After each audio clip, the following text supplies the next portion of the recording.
Balik po tayo sa mga balita. Matapos maispatan kamakailan ang dambuhalang barko ng China na binansagang The Monster. Isa na namang aircraft carrier ang namonitor ng Philippine Navy na dumaan sa West Philippine Sea nitong weekend. Pero may tuturing umano itong innocent passage lamang at pinapayagan sa ilalim ng international law. Report mula kay Mark Gabriel. Mula sa 129 noong nakaraang linggo, bumaba sa 75 barko ng China ang namonitor ng Philippine Navy sa West Philippine Sea mula June 25 hanggang July 1. 13 barko ang namataan sa Bao de Masinloc, 22 sa Pag-asa Island, habang 20 na lang ang nasa Ayungin Shoal. We don't want to speculate on the reduction.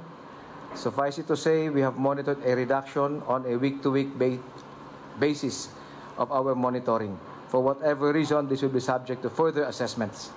Kasunod naman ang pagdaan sa West Philippine Sea ng monster ship ng China Coast Guard noong nakaraang linggo.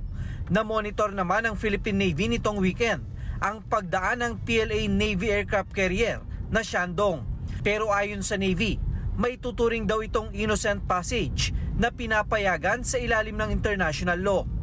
South China Sea is a nautical highway. It could be likened to EDSA on any ordinary day. Ships coming through the Straits of Malacca, the world's busiest strait, exit into the South China Sea. Hence, on any given day, there would be numerous ships, not only PLA, Navy, Coast Guard, and Maritime Militia. On the report of the Chinese aircraft carrier and the monster ship of the Coast Guard, the Philippine Navy monitors our maritime domain. We are aware of them. They are authorized under UNCLOS either through freedom of navigation or rights of innocent passage.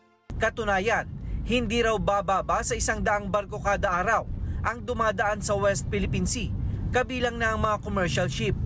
Pero lahat daw ito, china-challenge ng mga barko ng Pilipinas.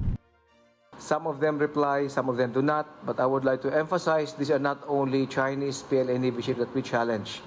All ships, to include commercial vessels that transit through our sea lanes of communications, our choke points, are regularly challenged. Samantala, tuloy raw ang rotation and resupply mission ng AFP sa mga sundalo na naka-duty sa BRP Sierra Madre sa Ayungin Shoal, gayon din sa iba pang feature sa West Philippine Sea na binabantayan ng mga sundalo. Mark Gabriel, para sa Mata ng Agila. Matatag, matapang, matapat. Maraming salamat sa inyo pong pagsubaybay sa Mata ng Agila Primetime. Para malaman ang matatag, matapang at matapat na mga balita, i-follow lamang at mag-subscribe sa @Net25 TV.